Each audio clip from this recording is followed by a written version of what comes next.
Okay. అది కానీ కాదు.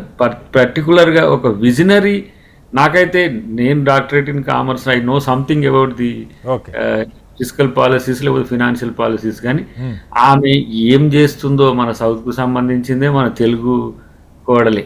ఓకే.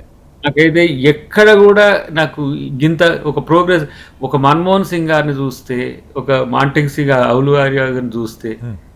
వాళ్ళ యొక్క అంటే వాళ్ళ అకాడమిక్ స్టడీ అని గాదు. అవును. దేశాన్ని అర్థం జేసుకోవడంలో సైక్ ఆఫ్ ది నేషన్‌ను ఓకే. అర్థం జేసుకోవడం, వాళ్ళు అనుసరించిన విధానం 2008 కంటే పెద్ద రిసెషన్ ఉందా ప్రపంచంలో ఈ మధ్య కాలంలో మనం యెస్. జూసిన యెస్. దాంట్లో? యెస్. యెస్. 2008నే ఎట్లా అధిగమించినాం మనం ఇప్పుడు. అవును. హ్మ్. ఈ స్లో డౌన్ అయితున్న ఎకానమీకి దేన్ని కారణం చూపిద్దాం?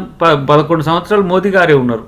ఓకే. ఓకే. కాంగ్రెస్ మీద చెప్పుదామంటే కూడా 2 టెన్యూర్స్ మీరైపోయి థర్డ్ టెన్యూర్‌కొచ్చి third largest economy, okay. Second largest economy ఇట్లా చెప్తున్న పరిస్థితి ఆల్మోస్ట్ ఆల్. ఓకే. ఓకే. ఇంత పెద్ద ఆర్థిక వ్యవస్థ ఒక్కసారిగా కుప్పకూలడం మనమే గదా మనం కన్జ్యూమింగ్ స్టేట్‌లో నంబర్ 1 ఇన్ ద వరల్డ్.